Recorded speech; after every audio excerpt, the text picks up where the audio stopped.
Bien le bonjour. Alors là c'est la quatrième vidéo sur le frelon asiatique. En fait là je vous fais une toute petite vidéo vite fait pour vous donner déjà des nouvelles de ce que j'ai fait. Donc les muselières avec la grille à reine en dessous, c'est zéro pointé, archi zéro, ça vaut pas un clou.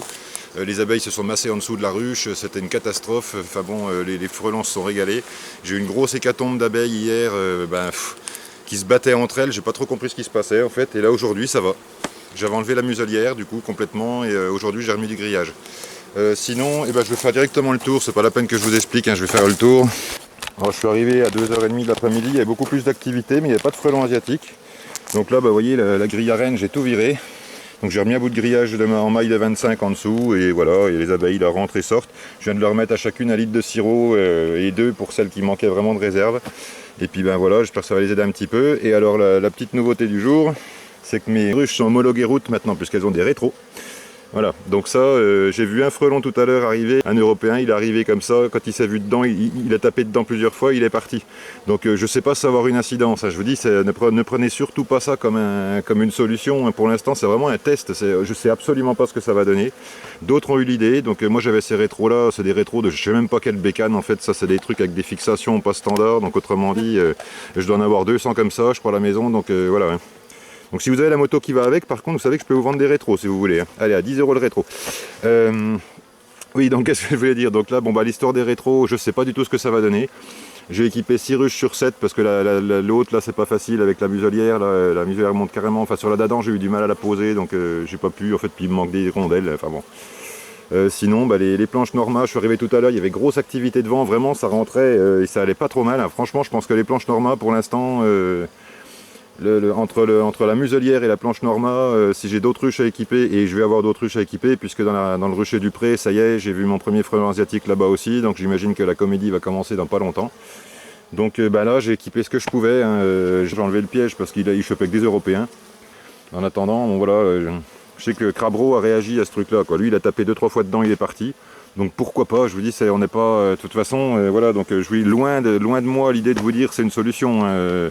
Je vous propose de suivre les tests comme ça au jour le jour. Je vous ferai une petite vidéo pas très longue tous les 2-3 jours là s'il faut. Et puis je vous donnerai à chaque fois les nouvelles de ce que ça donne. Autre chose pour la muselière là, le grillage à l'horizontale en dessous, et ben c'est pas terrible non plus. Il vaudrait mieux qu'il soit à la limite incliné. Vous voyez, il faudrait presque faire des muselières comme ça en pointe et qui redescendent comme ça de façon à ce que le grillage soit à 45 degrés à peu près, que les abeilles elles rentrent vraiment à travers et qu'elles se retrouvent pas comme là, elles sont obligées d'arriver et puis de monter à travers le truc. C'est pas évident pour elles, enfin c'est moins facile. Voilà, donc là il n'y a plus grosse activité à cette heure là, donc je peux pas trop vous montrer grand chose. Je reviendrai demain genre vers midi pour être sûr de voir ce qui se passe. Donc là ça s'est calmé, tout ça là, ça travaille tranquille. Là ça bosse, tout à l'heure ça bossait à fond, là. Vous auriez vu le nombre d'abeilles qui tournaient devant et elles tombent dedans comme si elles tombaient dans un puits, quoi. Elles arrivent, elles se jettent dans le trou et choum choum choum.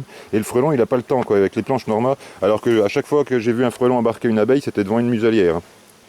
Donc après ça veut pas dire qu'ils les emmènent pas devant la planche Norma, je lui me faites pas dire ce que j'ai pas dit, là pour l'instant on est vraiment en test. J'observe en fait, comme je vous ai dit, on va tester les trucs et on va observer, on va voir ce que ça donne quoi. Donc pour l'instant, pour les gens qui m'ont dit fais le frelon de 3, mets du fipronil et tout ça, j'en suis pas encore de là. Pour l'instant, là, ça doit faire 2 heures que je suis là. J'ai vu 2 frelons asiatiques et 5 ou 6 européens. Bon, il n'y a pas de quoi encore s'affoler plus que ça. Donc voilà, j'utiliserai... je préfère utiliser des méthodes en rapport avec l'invasion. Là, ça bosse pas mal. C'est là hier où il y avait beaucoup de mortes et que ça se massait de partout. Donc là, j'aurais remis la muselière. Donc j'avais enlevé la muselière hier. Aujourd'hui, c'était bon. Et là, est-ce qu'elle se remasse? Non, elle se remasse pas en dessous. Vous voyez, c'est quand même c'est bizarre. Hein. Donc je sais pas ce qui s'est passé. Vous voyez, il y a encore des cadavres par terre. Donc c'est pas des abeilles coupées en deux. Je pense qu'elles se sont battues soit à piquer les frelons et du coup elles sont mortes d'avoir piqué, ou alors elles se sont entretuées. Je sais pas trop ce qui s'est passé. Est-ce qu'il y a des pillards qui ont essayé de les attaquer? Est-ce que c'est vraiment bizarre quoi. Bon, en attendant, là, vous voyez, ça bosse. Hein. Alors celle-là, elle bosse tout le temps en fait. Celle-là, elle se pose pas de questions. Frelon, pas frelon, elles sortent comme des maboules et elles bossent. Par contre, quand on touche à la ruche, elles sont très réactives. Un peu comme toutes les ruches qui sont là en fait. Hein. Les ruches qui sont là, à part la 14, là, qui est une ruche douce au possible, mais sinon les autres, les autres c'est des furies. Hein. Dès qu'on touche un peu à la ruche, le moindre geste un peu brusque et tout ça, si on n'y va pas doucement, elles nous sautent dessus. Hein. Enfin bon. Voilà, là hier j'avais enlevé la petite barre en bas, je pense que je vais la remettre. Je voulais les réhabituer à redescendre là-dedans, mais bon, peut-être que je le ferai demain. Je vais peut-être leur laisser encore 24 heures comme ça. Et j'ai pensé à d'autres systèmes aussi. Au lieu d'avoir un tuyau comme ça, qu'est-ce que ça donnerait si on avait deux tuyaux? Y en a qui m'ont dit de mettre plusieurs coudes. Alors oui, ça serait pas bête, comme ça le frelon, en plus, il saurait pas vers quel coude ça sort. Et en orienter un, peut-être des coudes un peu plus petits, puis à ce moment-là, en mettre deux ou trois, vous voyez. En mettre un là, dirigé là-bas. Un de ce côté-là dirigé vers moi et un là, même un gros comme ça et deux petits, pourquoi pas. Enfin, faut tout tenter de toute façon. Je vous dis les gens, si vous êtes intéressés pour faire des essais, faites des essais et tenez-moi au courant de ce que ça donne. Et puis ben, si vous n'avez pas encore de frelons asiatiques, commencez à vous pencher sur le problème et essayez d'imaginer des solutions parce que de toute façon, vous inquiétez pas. Enfin si, inquiétez-vous, ça va arriver, ça va finir par arriver quoi. Fatalement, comme ça arrivait ici, comme ça arrivera à peu près partout. Il est partout en Europe quasiment. Donc de toute façon, s'il y a encore des coins en France où il est absent, ça va certainement pas durer. Donc bah voilà, un planche Norma rétro, pourquoi pas, voyez. Voilà, pour la première fois, vous voyez ma caméra, ouais. Ah, j'en entends un, il est où? Il est là. Voilà, il s'attaque surtout aux abeilles qui sont par terre, apparemment. Donc là, bah, il farfouille dans les cadavres, apparemment. Allez, va vers le rétro, bordel. Allez, montre-nous si ça te fait peur ou pas, bon Dieu. Ils aiment bien passer en dessous, hein. Donc je mettrai des pièges en dessous aussi. Là j'ai enlevé le piège, je vous l'ai dit, complètement parce qu'il n'était pas sélectif du tout. Donc je vais en refaire un autre, plus sélectif. On m'a envoyé des tas de plans, des tas de trucs. Ah, je l'ai vu là-bas, est-ce qu'il a pris une abeille ou pas? Ah, il tourne, je sais pas. Normalement c'est à partir de cette heure-là qu'il commence à arriver, vers 5-6 heures, là, qu'il commence à vraiment à attaquer les ruches. Donc ce qui fait que si je passe en début d'après-midi, les abeilles sont à fond. Il y a quelques frelons européens, par contre les abeilles sont à fond les manivelles. Tout le temps que le soleil donne sur les ruches, elles sont à fond. Et après, quand ça se calme comme ça, l'heure où les frelons arrivent, en fait, eh ben, elles rentrent un petit peu à la ruche. Encore que là, il y a pas mal d'activités. Donc, bah, j'aurais quand même mis du sirop parce qu'il y en a, ouais, ça a quand même pas mal vidé les réserves. On voit qu'elles se sont, confinées, en fait, qu'elles sont restées devant et qu'elles sont sorties beaucoup moins que d'habitude. Ça, plus les butineuses qui doivent manquer, forcément, ben voilà.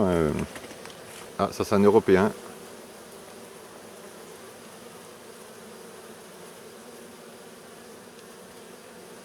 Bien embêté par cette muselière quand même, ils essayent de passer dessous, mais vous voyez, les abeilles ont tendance à passer dessous, donc c'est pour ça que je voulais vraiment mieux une planche à 45 degrés. En fait, qui a le même profil au-dessus et en dessous, et un profil qui dépasse en bas. Vous voyez, là vous avez ce profil-là, mais ça serait bien en fait d'avoir la même chose qui descende en bas, comme ça, et qui viennent le long de la palette, en fait, quasiment. Comme ça, les abeilles rentreraient, elles seraient bien dans le bon angle pour rentrer, en fait, et ça les gênerait moins qu'une grille à l'horizontale. Donc c'est à noter, si vous faites des muselières, prenez ça en considération et ben lâchez-vous, faites des essais, faites des tests, essayez tout ce qui vous passe par la tête et on se tient tous au courant et on voit ce que ça donne. Donc là je reviendrai demain voir vraiment en début de journée pour voir ce qui se passe, voir si ça tourne toujours pareil. Et là aujourd'hui j'ai pas eu de bagarre comme hier. Alors pourquoi hier c'était un truc pareil, j'ai pas compris, franchement hier j'ai rien compris du tout et aujourd'hui c'est fini. Et elle bosse, comme d'habitude. Donc là c'est vraiment incompréhensible. Bref. Et la muselière, voyons voir. Ah là ça bosse, à 6 h du soir, ça bosse encore à fond. Et pourtant l'essaim n'est pas si gros que ça, celle-là. Elles tiennent sur une bonne hausse, mais pas plus, donc là ça fait l'équivalent d'une ruche 5-6 cadres quoi. Par contre elle bosse. Bon ben, je pense que je vais tout laisser comme ça pour ce soir et je viendrai voir même demain matin. Alors là vous voyez tout à l'heure il n'y avait pas d'activité là, et maintenant c'est parti, c'est à fond. Elles font par vague en fait, elles sortent par vague j'ai l'impression. Donc je crois qu'elles attendent que le frelon soit plus devant et quand elles voient plus de frelons, elles sortent toutes, elles rentrent toutes en masse.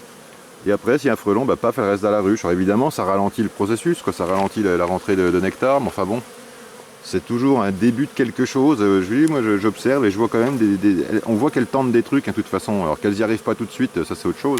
Mais en attendant je vois mes abeilles tenter des trucs.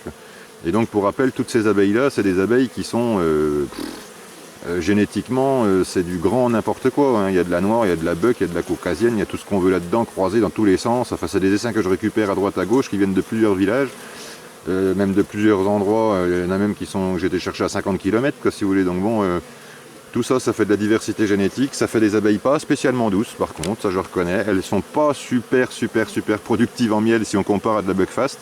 Par contre, elles se défendent, il n'y a rien à faire, elles se défendent vraiment et elles se défendent contre l'apiculteur mais aussi contre les frelons.